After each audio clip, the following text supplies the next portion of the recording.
बिस्मिल्लाहिर्रहमानिर्रहीम। अस्सलाम वालेकुम। क्लास 7 का मैथ का आज हमारा 32nd लेक्चर है, 32 लेक्चर नंबर है। अब इसकी एक्सरसाइज हम लोग स्टार्ट करेंगे आज 4B। पहले सबसे क्वेश्चन नंबर 1 है फिल इन दी ब्लैंक्स का, उसको सॉल्व कर लेते हैं और उसके बाद फिर ट्रू और फॉल्स वाले क्वेश्चन को सॉल्व करेंगे। जी, क्वेश्चन नंबर 1 में वो कहता है इसका जो पार्ट नंबर 1 है, द स्क्वायर ऑफ 0.5 इज 0.25। बच्चे आसान सा तरीका है, 0.5 को 0.5 से मल्टीप्लाई कर लें। जब आप दोनों नंबर्स को मल्टीप्लाई करेंगे तो आंसर आपका 0.25 बन जाएगा और वो इसका स्क्वायर हो जाएगा। यानी स्क्वायर लेने के लिए हम क्या करते हैं, एक नंबर को उसी नंबर से मल्टीप्लाई कर लेते हैं। तो चूंकि हमने 0.5 का स्क्वायर लेना है तो 0.5 को 0.5 से मल्टीप्लाई करेंगे तो आंसर 0.25 बन जाएगा। इसके बाद आगे चलें, the square root of 100 is 10।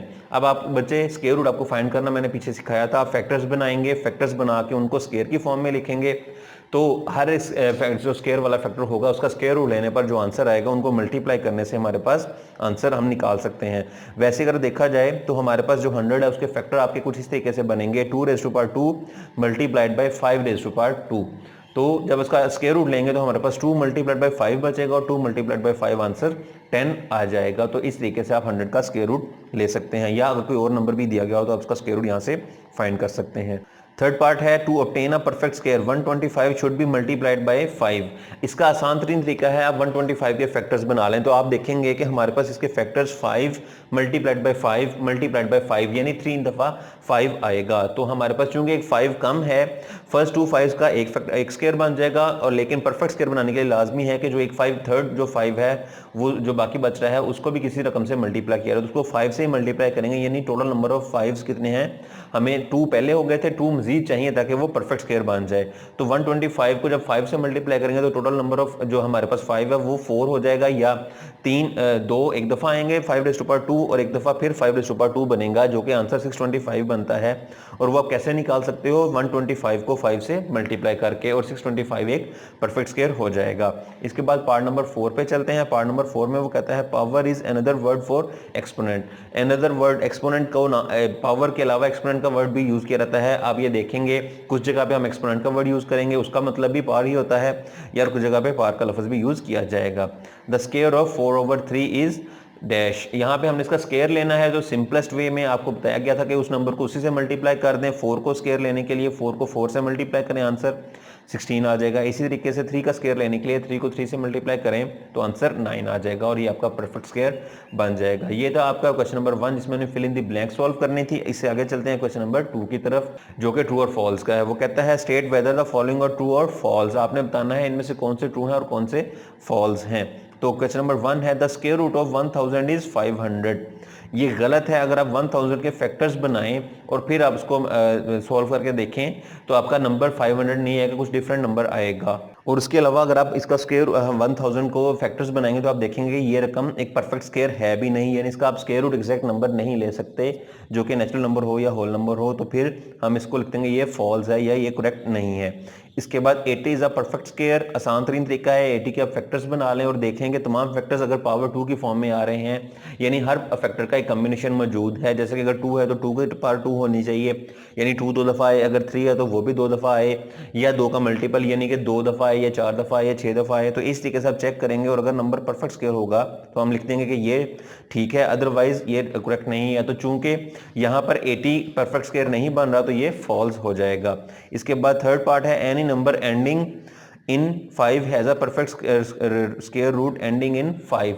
ये वो उसका मतलब क्या है बात का, वो कहता है कि अगर एक नंबर जो परफेक्ट स्क्वायर हो और उसका जो एंड पे 5 आ रहा हो तो अगर हम उसका स्क्वायर रूट लें तो भी आंसर 5 ही आएगा, या ऐसा नंबर आएगा इसके एंड पे 5 आ रहा हो। आसान तरीन मिसाल 25 एक परफेक्ट स्क्वायर है जिसके एंड पर 5 आता है, तो अगर इसका हम स्क्वायर रूट लें तो आंसर 5 आ जाएगा। इससे आगे चलें, 625 एक परफेक्ट स्क्वायर है जिसके एंड पे 5 आ रहा है, इसका हम स्क्वायर रूट लेंगे तो आंसर हमारा 25 आता है, जो कि एक परफेक्ट स्क्वायर है और उसके एंड पे भी 5 आएगा। तो इस तरीके से इसको इसने एक्सप्लेन किया है। इससे आगे चलते हैं, लास्ट पार्ट है the square root of 15 lies between 4 and 5। इसके लिए बच्चे आपने क्या करना है, आपने 4 का स्क्वायर लेकर देखना और 5 का स्क्वायर लेकर देखना है। अगर ये नंबर जो इनके स्क्वायर लेने के दरमियान है ये नंबर उनके दरमियान में एग्जिस्ट करे तो फिर हम ये कंडीशन ट्रू होगी, अदरवाइज ये फॉल्स हो जाएगी। तो अगर आप देखें 4 का स्क्वायर आता है 4 का स्क्वायर आता है 16 और 5 का स्क्वायर आता है 25। तो 15 जो है वो 16 और 25 के दरमियान एग्जिस्ट नहीं करता, तो ये हमारी स्टेटमेंट फॉल्स हो जाएगी, ये ट्रू नहीं होगी। क्योंकि इसके लिए कंडीशन ये है कि ये नंबर हमारा दोनों नंबर्स के स्क्वायर के दरमियान एग्जिस्ट करना चाहिए। तो अगर आपसे इसका करेक्ट आंसर पूछा जाए तो आप ऐसे कह सकते हैं कि जो 15 है वो 3 और 4 के स्क्वायर्स के दरमियान एग्जिस्ट करता है, क्योंकि 3 का स्क्वायर 9 होता है और 4 का स्क्वायर 16, तो 3 और 16 के दरमियान, सॉरी 9 और 16 के दरमियान एग्जिस्ट करता है, तो ये 3 और 4 के स्क्वायर्स के दरमियान एग्जिस्ट करेगा। तो यहाँ तक आपका था ऑब्जेक्टिव। जी बच्चे, इसके बाद है क्वेश्चन नंबर 3। इसका फर्स्ट पार्ट है और उसमें वो कहता है इसका पॉजिटिव स्क्वायर रूट ड्राइव करें। तो बच्चे ये आपको मैं पहला पार्ट अभी प्रैक्टिस के लिए एक्सप्लेन कर देता हूँ, आप लोग इसके कुछ पार्ट्स की प्रैक्टिस खुद से करेंगे, बाकी फिर कुछ पार्ट्स हम लोग नेक्स्ट लेक्चर में सॉल्व भी कर लेंगे। तो सबसे पहले अब इसको आपने करना क्या है, आपने राइट साइड से चलना है और डिजिट्स के पेयर बनाना शुरू करने हैं। जैसा कि फर्स्ट 2 डिजिट्स ये हैं तो इसका एक पेयर बन जाएगा, इससे अगले 2 डिजिट्स जो हैं वो ये आएंगे तो इसका एक पेयर बन जाएगा। इस तरीके से आपने इसके पेयर्स बना लेने हैं, वो 2 बने या 3 बने, और लेफ्ट मोस्ट पे जो लास्ट नंबर अगर बाकी बच जाए, जैसा कि अगर यहाँ पे 5 टर्म्स होती तो यहाँ पर एक टर्म और बच जाती तो उसको वैसे का वैसे ही रहने देंगे। अब ये पेयर बनाने के बाद आपने क्या करना है, आपने ऐसा नंबर लेना है जिसको स्क्वायर लिया जाए तो वो इस पेयर के या इस डिजिट के क्लोज से हो, करीब से करीब हो। जैसा कि अगर हम 5 को 5 से करें तो 25 आता है, 5 का स्क्वायर लेने से 25 आता है, या अगर 4 को 4 से करें तो 16 आता है, लेकिन क्लोजेस्ट जो नंबर है वो 6 को 6 से मल्टीप्लाई करने पर या 6 का स्क्वायर लेने पर आता है, जो कि 36 है। तो फिर यहाँ पे भी आप 6 लिखेंगे और यहाँ पे भी जो नंबर आपने यहाँ पे नोट किया है वही आपने ऊपर भी नोट कर लेना, यानी 6 का स्क्वायर बन जाएगा।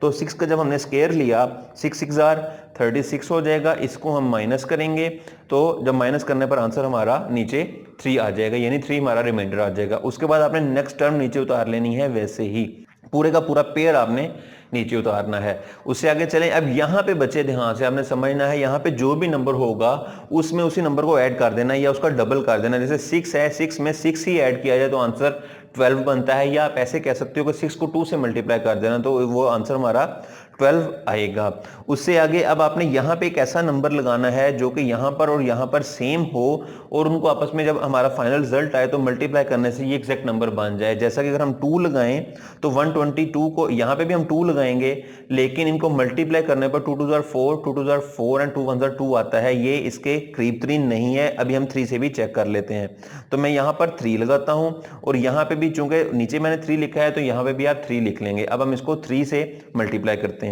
123 को आप मल्टीप्लाई करें 3 के साथ तो 3 3 9, 3 2 6 और 3 1 3, तो आपने देखा कि एग्जैक्टली सेम नंबर बन जाएगा।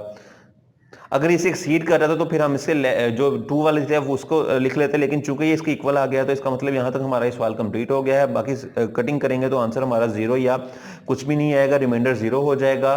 तो हमारा जो स्क्वायर रूट है वो हमारे पास ये जो हमारा ऊपर आंसर था ये स्क्वायर रूट बन जाएगा। इसको मैंने हाईलाइट भी किया है, तो स्क्वायर रूट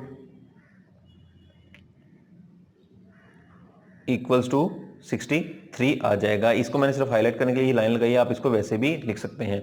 तो ये हमारा आंसर हो जाएगा जो कि 3969 का स्क्वायर रूट है, या स्क्वायर रूट ऑफ ऐसे भी लिख सकते हैं, स्क्वायर रूट ऑफ 3969 इज 63। तो इस तरीके से बच्चे आप स्क्वायर रूट फाइंड कर सकते हैं। इस सवालों की भी प्रैक्टिस कर लें, मजीद सवाल हम कल प्रैक्टिस करेंगे, देखेंगे कोई कंफ्यूजन हो तो आप इसको अच्छे तरीके से क्लियर कर लेंगे। यहाँ से अभी तक के जो लेक्चर समझाया है उसको अच्छे तरीके से प्रिपेयर करें। Thank you.